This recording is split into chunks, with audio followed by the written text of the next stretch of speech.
Lu pengen bisa manipulasi orang supaya orang bisa nurut sama lu. Gak segampang itu bro, ya. You need to step by step sampai dia bisa dimanipulasi dan akhirnya dia nurut sama apa yang lu pengen. Selamat datang di channel Meta Public Speaking. Sebelumnya, subscribe dulu. Jadi, ngomongin soal manipulasi ya, memang secara tujuan atau goals, ya ujung-ujungnya pengen lawan bicara kita tuh supaya nurut sama kita ya, apa yang kita inginkan. Siapapun orangnya, ini bukan berarti kita niatnya jahat, ya misalnya orang tua ke anak. Terus, mungkin lu punya teman, lu pengen bisa manipulasi dia supaya dia nurut sama kemauannya lu. Misalnya tujuannya adalah, lu pengen makan di mana, dia pengen makan di mana, tapi masing-masing punya beda keinginan nih, mau makan di mana. Dan lu pengen teman lu ini ikutnya sama lu gitu. Lu berusaha memanipulasi dia dengan trik-trik yang bakal nanti gue ajarin ya di video ini ya. Oke, jadi manipulasi di sini bukan berarti harus sesuatu yang jahat, pengen ngambil sesuatu atau mungkin like gendam ya, mencuri sesuatu, nggak gitu. Meskipun salah satunya bisa begitu ya, bisa. Nah, kalau pengen bisa memanipulasi orang, ada beberapa step yang mana gue akan bahas di video ini. Bab pertama akan ngomongin tentang pengantar manipulasi dan kuncinya. Bab kedua adalah ngomongin psikologi hubungan. Bab yang ketiga, kita akan ngomongin tentang studi kasus ya, pengaruh siapa yang bicara, yaitu disebut dengan the authority power. Kemudian strategi menghindari konflik dan memenangkan argumen. Yang kelima, manipulasi dalam hubungan sosial dan kencan. Belajar dari pengalaman di bab ke-6, menjual tanpa menjual. Bab ke-7 adalah aturan emas dalam manipulasi. Oke, so nggak lama-lama lagi, kita langsung aja mulai. Apa itu manipulasi dan tujuannya apa sih? Ya, jadi manipulasi adalah kita mengubah persepsinya dia. Terus tujuannya apa? Supaya dia mengikuti keinginan kita itu seperti apa. Itu tujuannya ya. Jadi kita berusaha mempengaruhi orang tanpa menyinggung, tanpa membuat dia terpaksa, tanpa membuat dia pamrih. Dan tujuannya ya biasanya buat kepentingan kita supaya dia nurut sama kita. Entah itu baik, ya entah itu jahat. Ya misalnya kita berusaha memanipulasi anak kita nih ya. Anak kita tuh nggak tahu kalau pegang pisau tuh bahaya. Nah kita berusaha manipulasi dengan memberikan pengertian, dengan memberikan informasi betapa bahayanya pisau kalau terkena tangan misalnya gitu. Nah anaknya ini ikhlas nggak untuk dia mengikuti keinginan orang tuanya? Kalau nggak ikhlas, kemungkinan itu bukan manipulasi, itu namanya maksa. Ya, tapi kalau dia ikhlas untuk menyerahkan pisaunya tanpa merasa kesel, marah, artinya manipulasinya tujuannya bagus. Ya, artinya jadi berhasil gitu ya. Nah, jadi tujuannya biar si target kita itu ngikutin apa kemauan kita. Jadi, kalau ngomongin soal siapa yang bisa dimanipulasi adalah orang-orang yang punya hubungannya dekat dulu sama kita. Kalau kita nggak dekat sama orang tersebut, cenderung orang akan memiliki hati yang tertutup, otak tertutup, maka untuk membuka hati dan pikirannya cenderung sulit. Yang ada kalau kita maksa, kita nerobos, orangnya malah marah. Kalaupun terpaksa ngikutin kita itu karena kesel, karena kitanya punya kuasa terhadap dia dan akhirnya dia ngikutin aja sih ya. Tapi meskipun begitu biasa berakhir dengan sedikit konflik. Oke, jadi kalau lo mau manipulasi orang, penting hukumnya, syaratnya untuk kita bisa dekat dulu sama orangnya dan pada akhirnya dia bisa dimanipulasi. Sebelum kita masuk ke bab kedua, gue punya pertanyaan ya. Lu pernah denger nggak sih? Atau mungkin lu pernah baca berita seseorang yang mencuri handphone itu dengan cara manipulasi, apakah dia langsung nembak meminta handphone tersebut atau dia menanyakan kedekatan terlebih dahulu, ya menanyakan kabar, membangun percakapan, atau dia langsung maksa? Lu jawab deh. 3, 2, 1, jawabannya adalah membangun kedekatan terlebih dahulu. Ya, jadi memang nggak bisa langsung maksa, langsung mengambil secara paksa gitu, itu namanya mencuri. Orang cenderung akan mendefense. Maka si orang ini harus bangun relasi dulu, ngobrol lebih intens, lebih dalam, sehingga si orang ini, target ini bisa percaya sama orang ini, otaknya kebuka, hatinya kebuka, di situ baru bisa dimanipulasi. Kita masuk ke bab yang kedua.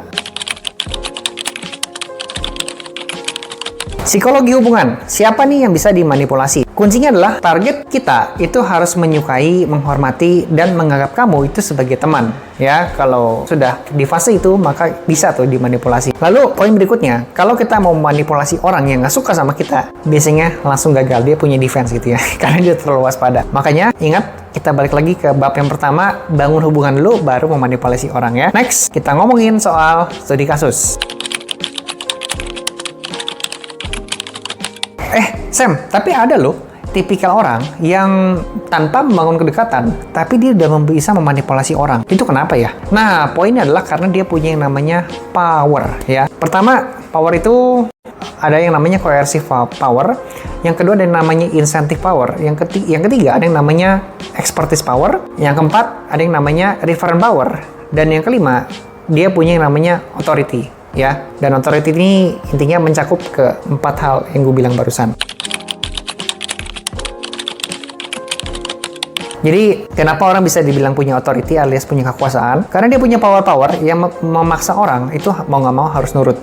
Coercive artinya kekuatan kekerasan. Artinya kalau lu nggak tunduk sama gue, nyawa lu bakal terancam. Ya udah, terpaksa dia bisa dimanipulasi dan nurut sama perkataan kita. Yang kedua, insentif. Mungkin lu punya kuasa terhadap gajinya dia, terhadap komisinya dia, terhadap hidupnya dia. Akibatnya mau nggak mau, dia harus nurut sama lu. Ya, kalau nggak nurut ya udah nggak dikasih duit dong. Ya, yang ketiga adalah yang namanya expertise power. Kalau lu ahli di bidang tertentu, lu jago misalnya digital marketing, lu bisa menghasilkan uang sudah berapa banyak gara-gara digital marketing. Lu bisa flexing gara-gara skill lu di bidang digital marketing. Orang bakal langsung percaya tanpa hubungan kalian itu dekat. Maybe lu influencer, ya itu juga part dari expertise power, dan si influencer ini ngomong apa, orang bisa langsung percaya dan termanipulasi meskipun barangnya belum tentu itu bagus sih, gitu. Dan yang keempat ada yang namanya referent power. Referent power artinya lu punya teman ini punya teman lagi, kemudian teman ini kebetulan misalnya nyari seorang digital marketer. Nah, teman lu ini ngenalin sama lu nih, ya, gue punya teman nih jago digital marketing, mau nggak aku kenalin? Nah, biasanya karena sudah ada hubungan dari teman kita yang sebelumnya, itu membuat kita menjalin relasi sama orang baru ini akan jauh lebih gampang dan lebih mudah dimanipulasi karena dia sudah punya open heart dan open mind dibandingkan sama orang asing. Ya, jadi poinnya adalah open heart sama open mind-nya. Dan referent power bisa membantu hal demikian. Oke? Bab berikutnya, bab kelima, gimana cara memanipulasi dalam hubungan sosial dan kencan, ya. Ada trik juga yang mau gue sharing sama teman-teman ya. Jadi, kalau lu ketemu sama orang baru, lu ketemu sama some people ya, yang mungkin beberapa orang yang lu belum kenal, atau mungkin seseorang yang belum lu kenal, atau mungkin cewek khusus ya, lu cowok nih, lu ketemu cewek mungkin lagi diem di meja bar, lagi ya mau minum anggur lah atau ngapain lah, atau lagi ngelamun, lu pengen ngajakin dia kenalan. Gimana tuh caranya biar dia termanipulasi dan nurut sama apa yang lu inginkan? Kuncinya adalah di halo effect ya. Jadi orang suka menilai seseorang berdasarkan pandangan pertama. So you need to set up yourself itu dengan baik ya. Suit up-nya bagus ya. Lu pakai baju yang keren, mungkin pakai jas, blazer ya, terus lu gaya rambut harus rapi, pakai baju yang pakai badan wangi, pakai parfum yang wangi. Muka coba tolong dibenahin ya. Kalau banyak janggut-janggut yang ketinggalan, coba tolong dibenahin supaya nanti ketika ketemu orang baru, orang menilai lu tuh maskulin, keren, bersih, dan oke deh, gue mau kenalan sama lu ya. Nah, memang nggak bisa langsung dia ngikut ya kan, dia belum kenal ya. Lu harus melakukan pendekatan, ngajakin dia ngobrol, ajakin pembicaraan yang ringan, sampai akhirnya dia bisa membuka diri lebih dalam, dan di situ kalian bisa berhubungan lebih dekat dan lu bisa memanipulasi orang tersebut ya. Ini berlaku dalam hubungan sosial dan kencan ya. Jadi memang halo effect ini diperlukan, tapi ujung-ujungnya lu harus membangun kedekatan dengan mencari topik yang cocok dengan lawan bicara kita. Sekarang kita masuk ke kasus yang lebih advance ya, di mana kita akan belajar gimana caranya menjual tanpa menjual. Berarti dengan cara manipulasi ya. Jadi kita menawarkan sesuatu tapi nggak usah nawarin, biarkan dia yang membeli aja. Oke, jadi halo effect di bab sebelumnya itu menjadi penting untuk kita kuasai terlebih dahulu ya. Lu benahin dulu diri lu harus seperti apa, penampilan lu seperti apa, dengan gitu orang lebih bisa respect. Setelah itu biasakan bukan menawarkan produk tapi menggali kebutuhan ya. Misalnya lu jualan mobil ya, lu tanya dulu, Pak, Bapak sekeluarga berapa orang? Bapak hobinya apa? Bapak suka kebut-kebutan nggak? Apa sih yang bikin Bapak happy ketika nyetir mobil gitu kan? Nah, lu coba tanya-tanya hal-hal demikian, sehingga lu bakal bisa mendapatkan apa sih sebenarnya yang dia butuhin. Nah, lu cocokin nanti nih dengan apa yang dia butuhin sama fitur produk yang pengen lu tawarin. Misalnya, lu pengen nawarin BYD Seal gitu ya, BYD Seal. Oh, Bapak suka ngebut ya? Cocok nih Pak, BYD Seal, mobilnya kayak Porsche. Harganya juga lebih murah Pak. Nah, terus Bapak punya anak kan? Ini cocok Pak. Jadi Bapak di depan nyetir, istri di samping, anak 2 di belakang, masuk Pak. Cocok nih. Mobil keluarga dapet, mobil kebut-kebutan dapet. Harganya juga lebih ekonomis dibandingkan kita beli Porsche ya, misalnya gitu. Karena kita udah punya data nih. Ini orang butuhnya apa, kita kasih solusinya apa, dengan gitu dia masuk iya tanpa harus dipaksa jualannya. Jadi lu di sini sifatnya cuma kasih saran. Masalah dia beli nggak beli mah gimana dia aja. Bebas gitu.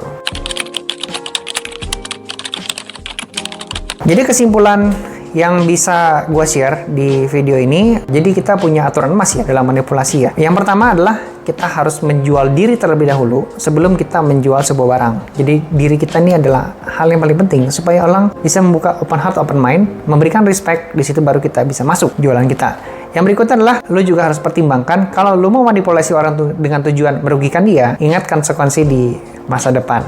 Ya, jadi kalau memanipulasi untuk win-win solution tapi karena menghindari konflik aja, ya balik lagi, ini simbiosis mutualisme nggak bisa kalau saling menguntungkan, maka kita bisa long term relationship. Tapi kalau dengan tujuan merugikan, mengambil sesuatu, ini bisa berakhir dengan permusuhan ya di masa depan.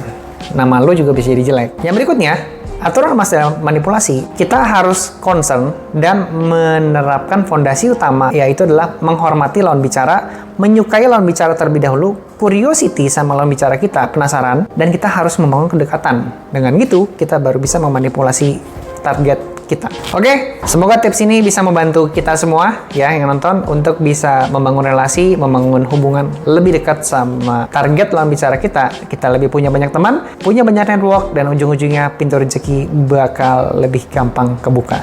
Oke, kalau lu suka dengan channel Mentor Public Speaking yang membahas tentang cara membangun relasi, networking, cara membicarakan ide dari kepala lewat mulut biar orang paham dengan apa yang kita bicarakan, cara presentasi depan umum, cara jualan, cara negosiasi, personal marketing, personal branding, langsung aja subscribe channel Mentor Public Speaking. Sampai jumpa di video berikutnya. Oh iya ya, kalau ada yang mau komen, mau nanya sesuatu, langsung aja komen di bawah ya.